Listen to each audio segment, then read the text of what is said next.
Hey guys, it's Kat and I'm back today to talk about products that are in my collection that I don't think are worth the hype.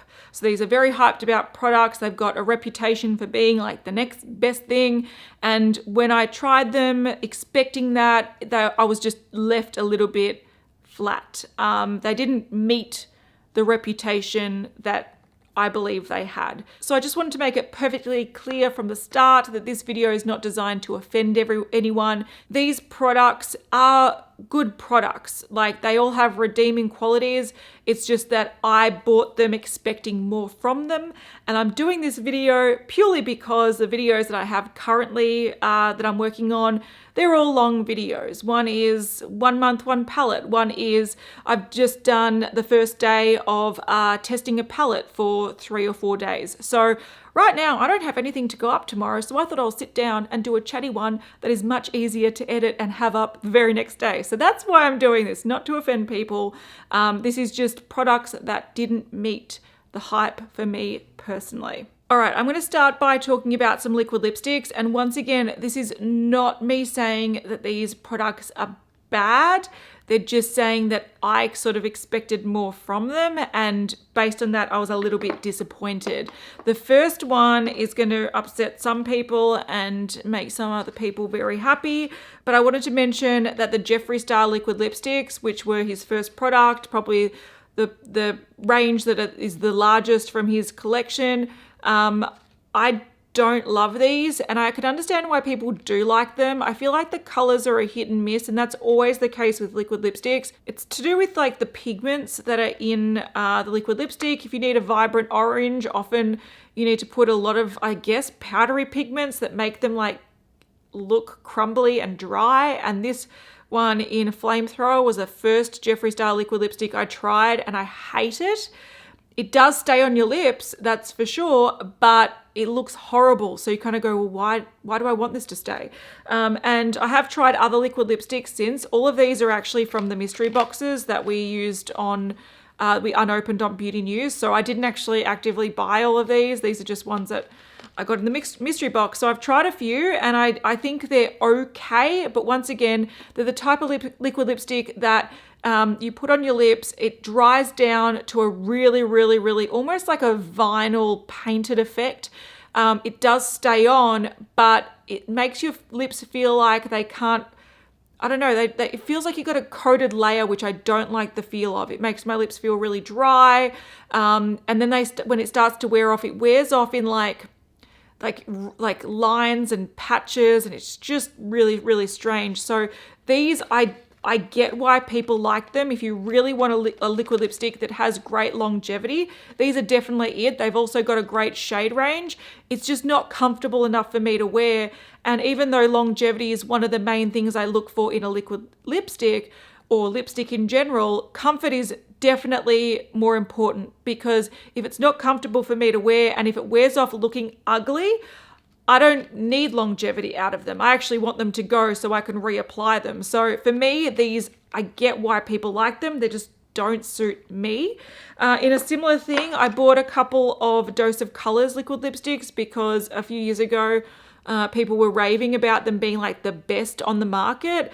And once again, I just found these to be uncomfortable on my lips. They were so dry and they created that painted layer that doesn't feel like it integrates with your lips. It just feels like it coats your lips and suffocates your lips. I know that's impossible, but it feels like that. And I just want to take them off, like scrub them off, because they feel like, yeah, I've painted my lips with like house paint or something. So even though it does wear, it doesn't look great after quite a long period of time of wearing them, and they just don't feel great. So Dose of Colors, I don't like them either. And I've even got Truffle, which was one of the most raved about shades. All right, next I'm going to talk about some eyeshadow palettes, and these are just a couple that I have in my collection. There are probably heaps more that I bought because of the hype, and then I was a bit disappointed because I expected too much from them. And like some of these I won't talk about in depth because I've got videos talking about them in a bit of depth and why they personally didn't reach my expectations. So I will list all the products I talk about today, and if I've got any reviews where I'm talking in more depth, I will link those down below. But of course, recently I reviewed the Juvia's Place, the Tribe palette, and I just didn't love it. It felt like Morphe eyeshadow quality, which is not necessarily a bad thing. It's just that I heard that this is so great and I didn't really get it.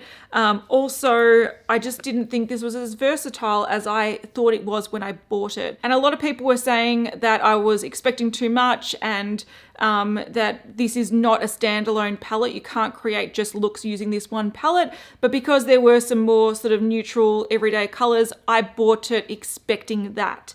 If I wanted to buy an all green palette or an all colorful palette, I wouldn't have bought this because I saw this as being color and, you know, ways to sort of pair that color and sort of neutralize it. If I wanted to go all green, I'm more than happy to buy an all green palette. It's just that I expected more from this and I expected more from the formula based on the reviews. It just didn't wow me. I have never reached for this since the review, and I kind of think that I might declutter that and give that away to someone that will like it more because I personally don't. In that same sort of category, these aren't bad Pat McGrath aren't bad eyeshadows.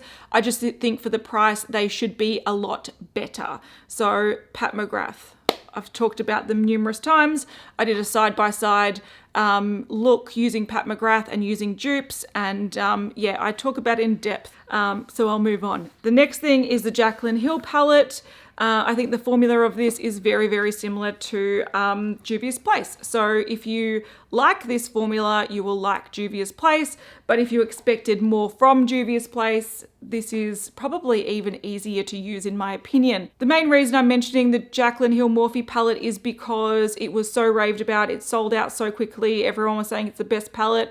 And I just view it as being, if you take away these shades, it's a regular Morphe palette. So for me, even though I don't hate Morphe palettes, I don't think they're horrible palettes. They are often quite boring and repetitive palettes, but the formula is usable. And if you want a more lower cost eyeshadow palette with a lot of shades, I don't hate them. I just don't think this corner makes this any better than any other Morphe eyeshadow palettes, which is why I thought this was not worth the hype. The last two palettes I want to mention just represent some sort of ColourPop palettes for me.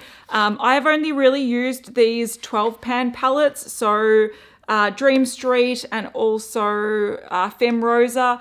I have seen that there are ColourPop bring out so many palettes, and I have seen people rave about some other formulas, but I've seen people rave about these and they just didn't really do it for me. I just found that they were often a little bit hard to pick up with the brush. They didn't really translate very well on the eye, and some shades were alright, some shades weren't great. So even though some of the colors are pretty and these are pretty affordable in the scheme of things, I would just prefer to put in a little bit more money and get something that's a little bit more consistent across the board, because I just didn't love these. This is not really a palette, but it is something that I thought was worth mentioning. And this was actually one of the reasons I did this video or thought of this idea. It wasn't to complain about Morphe or Jaclyn Hill or Pat McGrath anymore, because I've done that plenty of times. It's to sort of point out my feelings of Melt. I've tried a few Melt products in the last year, I guess, and I tried the Gemini palette, the Smoke Sessions palette. I really like the colors of those, but the formulas aren't my favorite. I've tried some of their lipsticks. Once again, the colors are really unique and great, but the formulas aren't my favorite. They're a little bit like drier and harder to work with. And it's the bullet lipsticks, by the way. But I wanted to mention this, like the Melt stacks, because when I was sort of saying that I didn't love the formula of the Melt eyeshadow palette, a lot of people were sort of saying, oh, try the stacks. The stacks are a lot better. And I've tried a stack. This is the Rust stack. This is a very, very popular stack. Oops, I gouged my finger in this one. And even though this is very handy because the shades are very versatile, and if you have something like an all shimmer palette or an all color palette, you can sort of pair with these guys to tone it down. I quite like the stack form. I think it sits well like just in a drawer or something. It doesn't like take up awkward room. It's just really easy to put in like your blush drawer or something. But I don't think that these mattes wow me all that much. So I have seen a lot of people online say things like, as soon as I bought one, I had to buy them all and they're the only eyeshadows I use. For me, I use it because it's a functional stack, but not because I love the formula. So for me, the Melt eyeshadows are overhyped. but I like the creativity behind the brand. So they're still on my radar. It's just that I don't, these are very expensive. I think in Australia, these are like 80 something bucks. Ouch. Not worth it. All right, moving on from eyeshadows, a highlighter that I think is way overhyped. And I didn't understand this. I bought it because of the hype, because this is, anyway, Becca Champagne Pop. So it's a collaboration with Jaclyn Hill. When this came out, it was so popular. It sold out everywhere. It took about, I'm going to say 12 months to come to Australia because it was so popular that they didn't even have stock to bring to Australian stores.